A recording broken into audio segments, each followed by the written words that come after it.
Oh snap, look what we found in the wild. Gotta get the one with good eyes. Oh, wonky.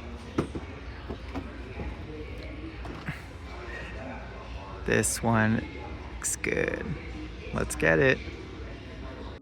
We finally have Lucy here from Fallout. I am so excited to have this figure. Just look at all the accessories that it comes with. Now this is an Elite Edition, which is McFarlane's new premium line that is now hitting stores.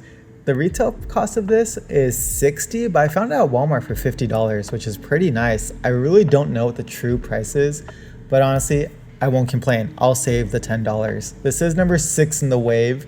I do have the rest of the wave. Some of them are on the channel already, but big, nice box. Let's go ahead and take a look at the figure. So this is the figure, and I really like this sculpt. It's all new, all brand new tooling from McFarlane.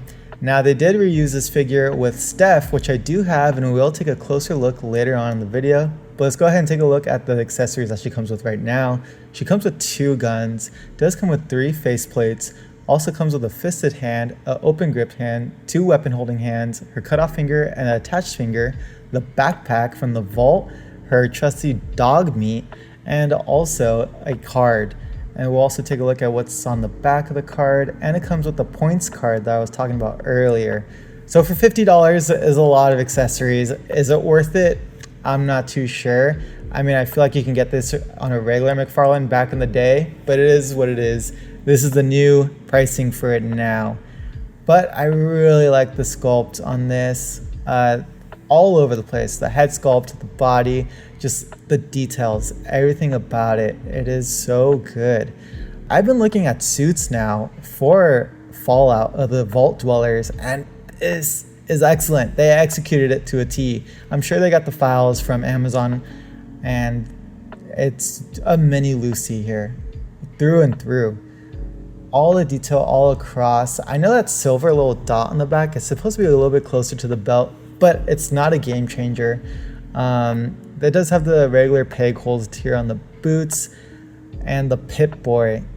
My goodness, I love that they included the details within it. They didn't have to do that. They actually didn't do it on their other figures, which we'll get to later on. But wow, just the detail on the Pip-Boy is great, and there's a likeness to the actress. I'm not a fan of this head sculpt. The hair, I mean, just not a fan. But we just took this off right here so I can show you more detail of this suit. Again, this suit is incredible. They need to do a male Vault Dweller. Everything McFarlane has done at the time of this recording has been female. I really want to see a male one just to see what they can do. It's going to be the same, honestly, really the same. So like I said, this is a retooling, not retooling, but it's just the same figure as Steph through and through. Nothing has changed. Besides the skin tone on the hands and the face, everything is the same. Actually, it's now looking at it right here, the silver is attached to the yellow than it is on Lucy, which I just mentioned earlier. I just noticed that right now recording. But other than that, everything else is the same. The shoes, the body, the height. Now this is the feature they both share. You have to take off the hair to switch the faceplates. This is something they've been doing now with Superman and Cooper Howard. It's really easy. I mean, it's not really hard. There is a peg that goes into the faceplate, and oh yeah, you can put the hair if you wanted to. It is an option for display. It looks pretty cool anyways. But going back to the figure, you can just peg it in and you put the hair back on. It's simple, but also I could see them saving costs from creating 3 different head sculpts and taking them on and off.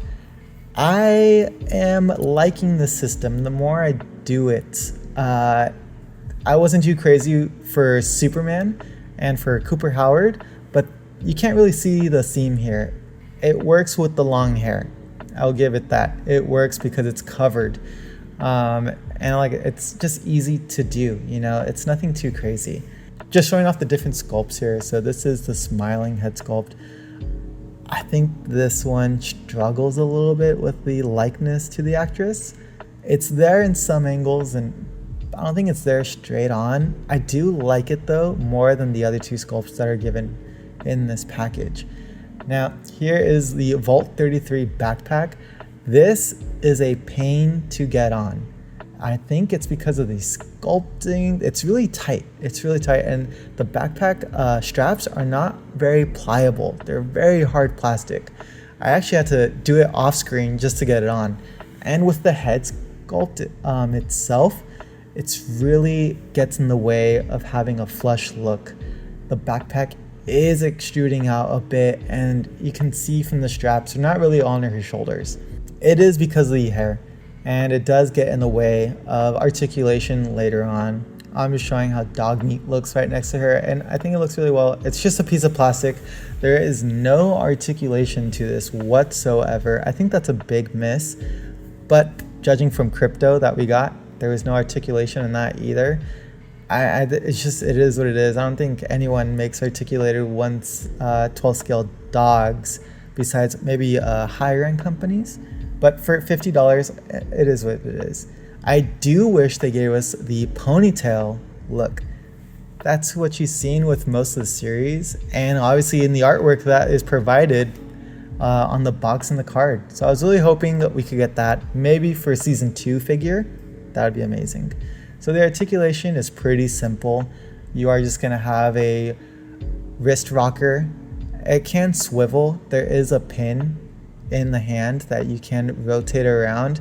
Now, for some reason, my copy, the figure overall is very, very, very stiff. So it was hard to move every single joint as shown. I mean, I'm using some force on my figure just to get the articulation going on.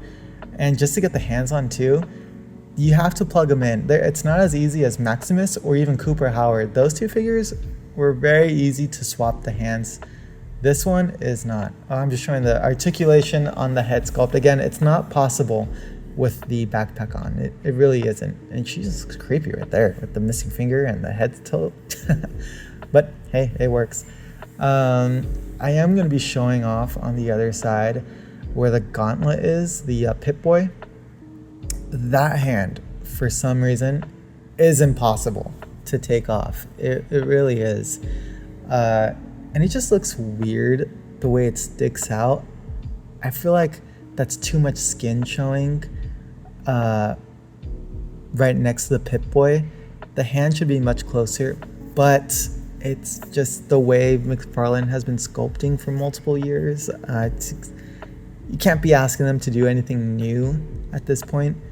It's just one of their features that I really don't like, and it's carried across all their brands. So like I said, it's really stiff though. Let's go into the articulation, a deeper dive here. Now, you can get the arms to 90 degrees. On this side, you're gonna see it looks weird because my arm is actually warped. And it was warped in the packaging, which I barely noticed when I got to this segment. But you can get a full rotation and a full more than 90 degrees. I mean, that is really good right there. Will you need that articulation? Probably not. There are butterfly joints, but they're really stiff on my copy, so I don't know how well it is on any other version, but on mine, I was trying, but it's just really stiff. But you can see the joints are there for butterfly articulation. So yeah, this figure cannot stand without the Fallout base, which is actually very unfortunate. But it's something to do with the ankles. There's something weird going on. I hope that doesn't come across every figure. Now there is some decent chest articulation right there at the waist or above the waist. You get really good bend here at the knee. It does go past 90, which is always welcomed no matter what the figure is. I love it. You know, it's a must at this point on every figure. So the ankles are super, it's just weird. You get toe articulation, but mine, again, is so stiff. And I do end up forcing it a little much, and I do break it right here. Now it can rotate. The other side rotates, but this one does not. I was able to put it back on, but it was very loose after that. Like I just screwed it up. So be careful with your figures. She can get in a seated position if there are any vehicles that you want to put her in, and she get all the way back for those cool dummy kills that you see in Fallout. Here's some quick poses I put together. I just love the way she looks looking down at the Pip-Boy here at these poses, holding the backpack, which she can hold easily, which is really good. Here she is, super nice, being friendly to the outsiders, and then she's engaged with dog meat. Now here she is with the rest of the wave, and I must say I am very, very happy with the Fallout wave by MacFarlane. Even though these two are the same with the reuse, it just works. It really works because they're the same in the show. The outfits, nothing's really going to change. So they can have multiple figures with the same outfits and get away with it. I'm good with that. They're all the same height, which is good to know, but I think these two are a little taller, right next to Cooper Howler and the Ghoul, but that is something I do need to go back and check out. And here is Dogmeat again with the rest of the wave. He scales up pretty well. This is the pairing that the Ghoul should have came with. He comes with a lackluster of accessories, and the dog was missing. He should have came with the dog this whole time, I think. So overall thoughts on this figure, I really like it actually. Even though it's very stiff and it's not that great to pose, just the sculpt and the head sculpts too, it just looks like the character. I do have it with the smiling face on because it's growing on me now. With the rest of the wave, I think it completes it. It's a solid lineup to have. So again, I really like this Fallout MacFarlane wave. I think they did such a great job. Thank you so much for watching, and I'll catch you on the next video.